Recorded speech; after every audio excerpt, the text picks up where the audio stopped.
Today, when I woke up, I unfolded my soft cocoon, opened my eyes, and watched my white dancing breath introduce itself to the cool atmosphere around me. Today, when I woke up, shook my head freely and saw the dust of my dreams fall to my feet, speckles of the spirit world reflecting the rising sun.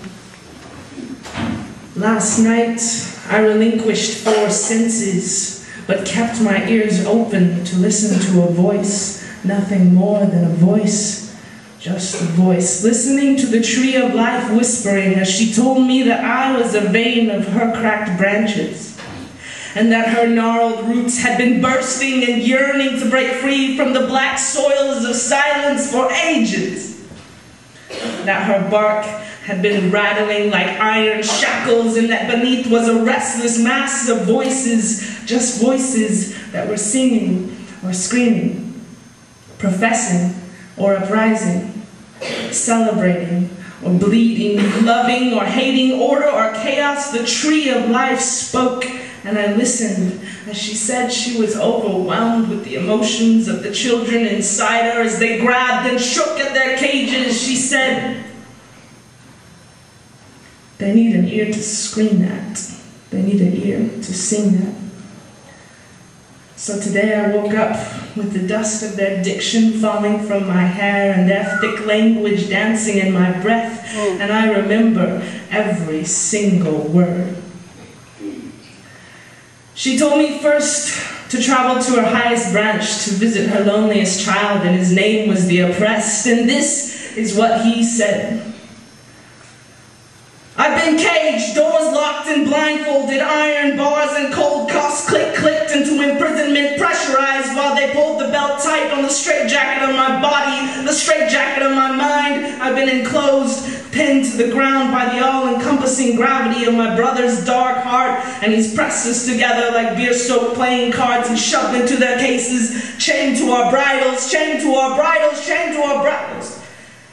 I listened to his aches, heard the tale of every culture effaced and made extinct as it tore at my psyche, and I needed to hear the sweet sound of liberation, so I went to her, and this is what she said. "Hi, my blood is pure ecstasy, doors open effortlessly because I am encased in emancipation. I slip through the cracks of concrete logic to speak, shape, drag out the sound of my scream. The moment I left my mother's womb, I flew. White feathers slip past one as another as I am outstretched, indulging in what I deserve, liberation. Infinity is a dog of mine, fierce delicacy, unleashed teeth of a lion, released a bronze breeze, and the sweet taste of seamless freedom as I keep the strings of my guitar tight, and it speaks beauty, free of any criticism, free of any criticism, free of any criticism." Next, I listened to a man whose name was Inspiration, and this is what he said.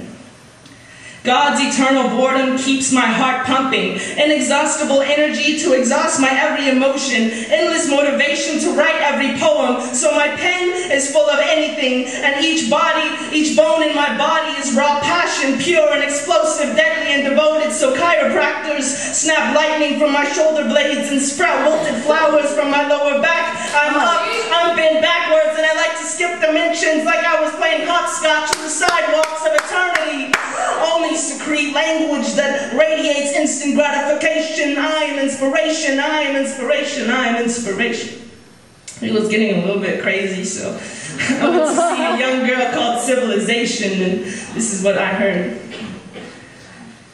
"My eyelids got stuck shut by my mascara, and I would like to have my money now. Shut metal sheets drilled into obligation, click back to manufacture logic, so I snap into existence. And around here we like to get out our little pens and our little papers and sign as each other's witnesses that ink on paper really means a damn thing. We sign as each other's witnesses that ink on paper really means a damn thing." I thought she was kind of weird, so I went to speak to a man named Prophet, and this is what he said. "Smith once said, greed is good for the nation. He'd burn his own books now, though, if he saw the efficiency of selfishness today, how it shot ahead at the speed of its machines, locked into them and became them, chased all the birds away. When they drenched their hearts in the sweet honey of the bees, and like they were built to do, they adored the gorgeous taste of satisfaction. It's too bad they will soon find their own succulent umbilical cord, and a baby without a mama doesn't last very long. A baby without a mama doesn't last very long. The prophet was profound, but I knew there was more voices that craved my ear's attention, and I stumbled upon hate accidentally, and this is what he said. The bullets your mother caught last night under black helicopters are the fingernails I use to tear down hope. The devil's tarantulas crawl through my veins, and I break limbs and peel back skin to reveal the truth in pain, the truth in suffering. You sick fuck! Constance is your only virtue, you stagnant shit! I am the tornado of discomfort resting in your stomach, and I am creeping out of the black safe. You locked me in as a child, naked and vulnerable. I am bullets, I am bullets, I am bullets, and this world is trigger happy. This world is trigger happy. This world is trigger happy. He spat and shot at me until I was withered and tired, so I knew I needed to find love deep in the root of our mother. And this is what she said. I am her smile when you awake from your tantric embrace in the sunlight. Why kneel before the flaming feet of hatred when love only wants to lift you up? Why strive against the raging waves of negativity when love will carry you anywhere you wish? I love you, so dive into my heart, which is endless. And be those soldiers who drop their guns in the middle of the battlefield when they realize they are all on the same side. I left on this note, unfolded my warm cocoon, and I stand here today, my own voice to help the tree of life hear the voices of her children, their diction falling like dust from my hair, their thick language dancing in my white breath, in the cool atmosphere around me.